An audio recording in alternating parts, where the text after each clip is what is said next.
भने कसम म पाउलाको अन्त कति मिठो छ अरे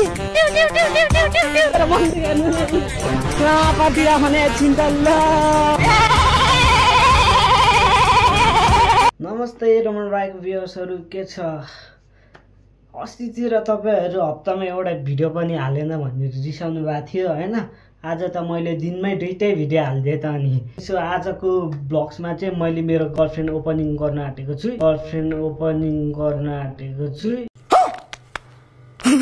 यो चाहिँ मैले OLXबाट मगाएको थिएँ, डेलिभर पनि भइसक्यो। अनि त्यही हो, अब त्यस्तो कडा भ्लग्स निकाल्नु पर्यो नि त। कस्तो यो OLX त केयरलेस छ भने मजाले बाँधिदिएकै छैन रहेछ। बाटोमा झरेको भए के हुन्थ्यो? बाटोमा झरेको भए के हुन्थ्यो?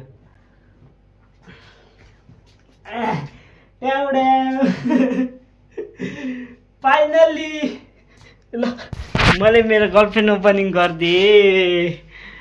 कस्तो लाग्यो त तपाईँहरूलाई मेरो जोडी? मेरो होइन, हाम्रो। यता हेर्नु न।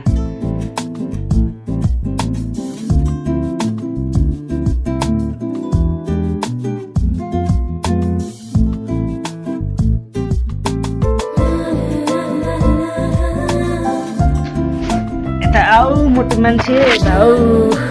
कता बस्छौ तिमी? अड्दैन मोटो मान्छे। हेलो एभ्रिवान है। अब चाहिँ रोमन ब्लग्समा चाहिँ एउटा नयाँ फेरि पागलपन्थीवाले क्यारेक्टर भएको मान्छेलाई इन्ट्रोड्युस गराइरहेको छु है। अनि यो चाहिँ हो मेरो, बुझ्नु स्माइल काफी छ तपाईँहरूलाई। मैले धेरै बोलिराख्नै पर्दैन जस्तो लाग्छ, मेरो स्माइलै काफी छ होइन। बुझिसक्नु भएको हो के हो भनेर। अबि फोन झरेर केही छैन। अनि ओइ हजुर, तर आजको भिडियोमा किन सबै बोल्ने? भोलि पर्सिको लागि पनि राख्नु पर्यो नि त है। के गरे हामीलाई? वाह क्या सीन है। ओइ मार्छ अहिले, यस्तो नगर। सरी। सो हाम्रो उसको नाम चाहिँ पुणे हो है। काहीँ गयो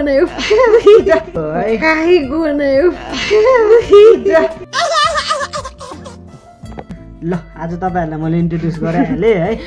बोल्दैन अब त पनि एकछिन के भन्दैन आफ्नो बारेमा भन्छ यहाँ। मलाई पनि अब यस्तै हो होइन। अब पहिला फर्स्ट टाइममा अब मेरो बोयफ्रेन्ड, एटलिस्ट मेरो बुढा भनौँ न, अब हस्बेन्ड टाइपको होइन। अब यत्रो वर्ष भइसक्यो, वरपर सबलाई थाहा छ, फ्यामिली एक्सेप्टेड हो है। अनि त्यही कारणले अब मलाई पनि हतपत अलिक अप्ठ्यारो लाग्छ क्या।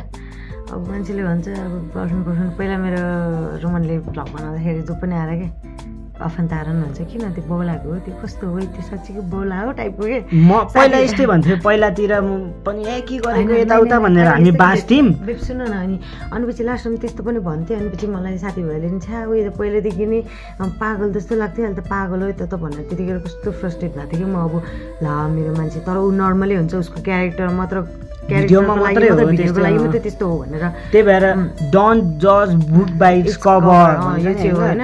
यस्तै भयो, अब ठिकै छ नि त अब होइन। अब जे हुनुहुन्छ भइगइसक्यो। अब बिचमा उसले ग्यापिङ नगर्नु पर्ने थियो, तर पनि उसको पर्सनल कुराहरू यताउता भएर हाम्रो भनौँ न, अब हाम्रो उसको त भन्नाले नि हामी दुईजनाकै पर्सनल यताउता। अब त भनेको म भनेको त अब एक हो। एउटाले भन्ने एउटा यति भन्न चाहन्छु, एउटा मुटु दुईटा धड्कन भने जस्तै। तर मलाई खुसी लागिरहेछ अहिले होइन।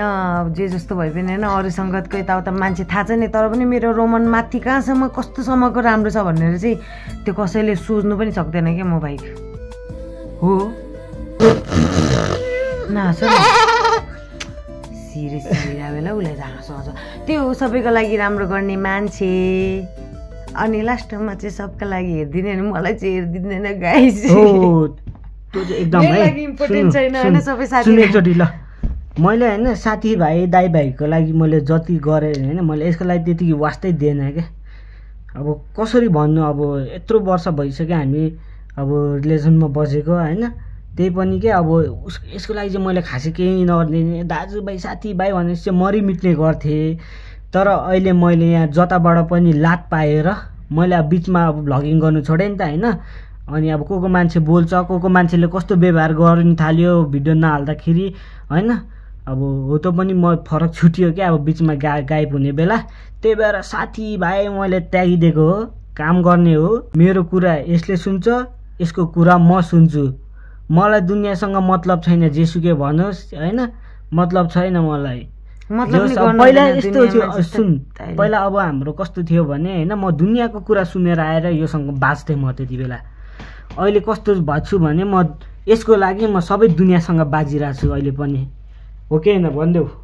सँगै बस्नु थाल्यो तब चाहिँ हामीले धेरै कुराहरू सिक्दै जाने रहेछ है। हामीलाई अब पढाइले भन्दा पनि अहिले हामीलाई लाइफले सिकाइरहेछ होइन।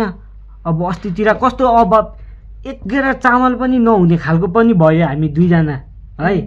ल एक दुई दिन अब भरपेट खानै पाएको थिएन, तर पनि हामी खुसी थियौँ किनकि हामी दुईजना सँगै छौँ। म चाहिँ अबदेखि कन्टेन्ट भिडियो र म केक पनि बनाउँछु, थाहा छ नि तपाईँहरूलाई फेरि होइन। अर्डर गर्नुहोस् है, म नम्बर छोडिदिन्छु। अनि म चाहिँ केकपट्टि अब भ्लग्स गर्दै यता मेरो आफ्नो काम गर्छु। यो चाहिँ टिकटकलाई बस्छ है। अब मेरो आउने युट्युब इन्कम धेरै त छैन, अब एक दुई हप्तापछि मेरो युट्युब इन्कम भएपछि म एउटा फोन लिइदिन्छु। अहिले फेरि यसले आज फोनै बिगारेको छ, आजको आजै हेर्नु न फोनै हेर्नु यस्तो बनाइदिएको छ यार, टचै हुँदैन मजाले। यो यसको एक्सपेक्टेसन भर्सेस रियालिटी भयो। बात त सही है। त्यही हो नि, फोटोमा हेर्नु न, फोटोमा चाहिँ यस्तो सेतो अरे, तर होइन रियलमै सेतै छ। सेतै हेर्दा एकचोटि छोड्नु है, सेतै छ हेर्न एकचोटि मजाले। हेरे छैन क्या, छ कस्तो बिल्ला नगर न, हेर्न भने एकचोटि सेतै छ। मोटायो नि रोमन, जसले पनि हेर मोटायो मोटायो मात्रै भन्छ है, तर म रियलमै मोटा छ। कति 9 किलो मोटाइसकेछ म घर बसी बसी। ट्याटु हेर्नु न, पहिला कस्तो थियो यो हात होइन, यत्रो मास जस्तै थियो नि त मेरो हातहरू पहिला, आर्म्सहरू। अहिले हेर्दै यत्रो चाहिँ मेरो भन्दा पनि ठुलो भइसक्यो यसको दी। पहिला त यत्रो हड्डी जस्तै थियो नि त मेरो। ट्याटु पनि छ नि, यसले बबाल बनाउनु पर्छ हामी। सो अनि आजको हाम्रो भिडियो चाहिँ यति नै हुन्छ। अब भोलि चाहिँ हाम्रो अन्जन छेत्री, चिन्नु भएको छ कि छैन, यस्तो हेर्नु स्क्रिनमा राखिदिन्छु उहाँको युट्युब आइडी अन्जन छेत्री। अनि हाम्रो रोशन भाइ भोलि आउने भनेको छ। खासमा त आज आएको रहेछ मलाई भेट्नलाई, यहाँ माथि घरमाथि नै। फेरि म बाहिर थिएँ त्यति बेला, अनि त्यस्तो भएर अब भोलि चाहिँ अब गरौँ न, एउटा मिलेर राम्रो कन्टेन्ट गरौँ न भनेर। अब जस भाइ पनि ब्लगर हो, अन्जन छेत्री पनि कन्टेन्ट क्रिएटर हो, म पनि हो होइन। अब जस मिलेर यसो गरौँ न। अनि मेरो आजको ब्लग चाहिँ यति नै हुन्छ। स्टे ट्युन, भोलि चाहिँ म खतरा बाबाले एउटा कन्टेन्ट गरिदिन्छु होइन। जस अब म 1-2 हप्ताभित्रसम्म होइन, अहिले मेरो जति पनि कन्टेन्ट छ नि होइन, मैले 1-2 वर्षदेखि हालेको जति पनि भिडियो छ त्यो भिडियोलाई जित्ने खालको कन्टेन्ट म एउटा झार्नु आँटेको छु है। धेरै छैन, 1-2 हप्ताभित्र। सो अहिलेलाई चाहिँ बाई बाई। ओह तिमी पनि बाई बाई भनिदेऊ हाम्रो रोमन फ्यामिलीले। तिमी पनि अबदेखि रोमनको परिवार भएको छौ नि फेरि हाम्रो। यस ओके, यता म एकचोटि चुप्पिहाल्छु अनि चुप्पिहाल्ने हेर्नु न। By by.